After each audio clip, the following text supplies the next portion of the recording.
There we go. All right, let's start with something honest. Most men don't wake up in the morning and decide to manipulate women. They don't sit there plotting how to gaslight or love bomb somebody. But that doesn't mean that they're not doing it. So, the uncomfortable truth is that a man doesn't need to be a narcissist to cause damage. He just needs to be emotionally unaware. And I say that as somebody who used to be emotionally unaware himself.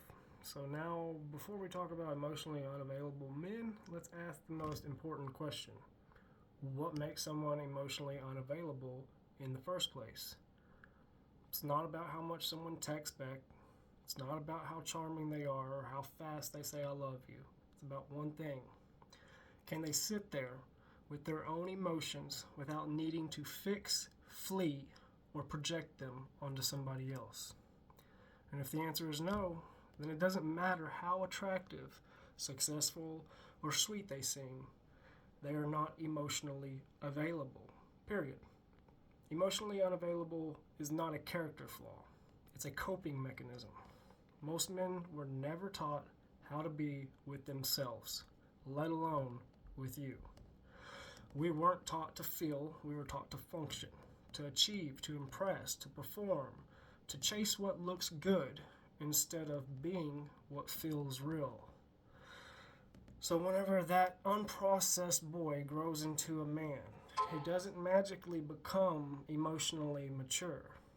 He just becomes better at hiding the dysfunction until intimacy reveals it. So because here's what happens.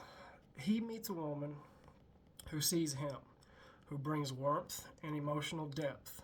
And at first it feels magnetic. He thinks this is what I want, but very quickly a deeper truth surfaces. This is more than I have ever been equipped to handle. And so he starts to pull away. Not always physically, but emotionally. He begins withdrawing, blaming, criticizing, or invalidating. Not because you've done anything wrong, but because your presence is revealing parts of him he's never met.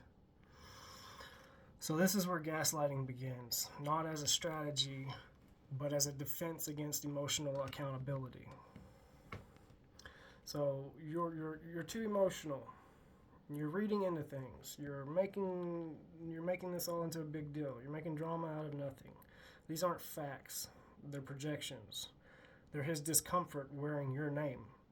And it's important that you recognize this, not so that you can fix him, but so you stop thinking it's about you, because it's not.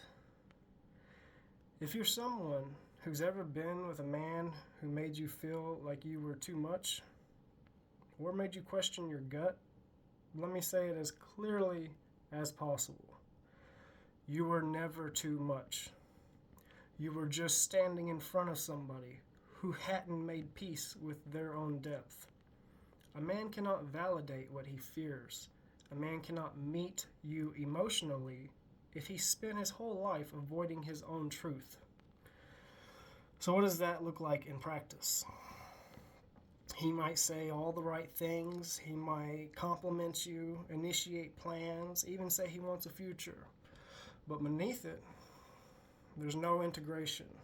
He doesn't have a relationship with his shame, so he hides it. He doesn't have a relationship with his needs, so he suppresses them. He doesn't have a relationship with his past, so he repeats it. This is not a bad man. This is an unintegrated man. Unintegrated men often become unconscious manipulators. Not because they're trying to hurt you, but because your closeness threatens their armor. They don't know how to exist without their ego in charge. Without the ego in charge, we don't know how to exist. And your vulnerability, your boundaries, your clarity, that terrifies a man who's never been intimate with his own truth. So how do you project yourself? You don't become colder. You don't shrink. You don't start doubting your intuition. You anchor deeper in self-trust. You stop giving people access to your soul just because they've nicely asked. You observe, you slow down, you ask questions like, when was the last time you felt safe crying in front of somebody? How do you handle conflict whenever you're scared you might lose somebody? What did love feel like growing up? If those questions create discomfort or deflection, you're not dealing with someone grounded. You're dealing with someone protecting a narrative, a man who wants the benefits of connection without the responsibilities of presence. So that's the truth. That's the truth that saves lives. Because this isn't about dating smarter.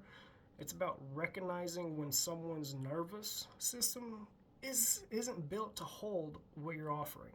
So you deserve to be met, not mirrored, not managed, met by somebody who has sat with their pain, looked it in the eye, and said, I won't make someone else carry this for me.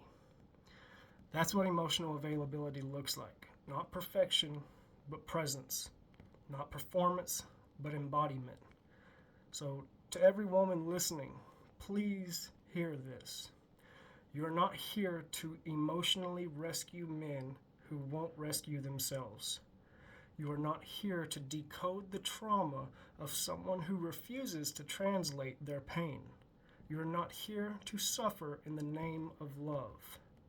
You are here to remember your power, to remember that your sensitivity is your gift, not your weakness, and to never again accept connection in place of truth. And to the men listening, if this landed hard, don't run from it.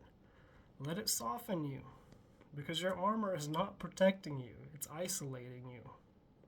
And the moment you learn to face your truth without flinching, you become the kind of man this world desperately needs more of. Not a fixer, not a savior, not a performer, but a man who sees clearly, feels deeply, and shows up fully. That's the work, that's the path, and that's what I'm here for. So welcome to the truth. Like, subscribe, and share if you found this resonated with you at all, or anything to that matter.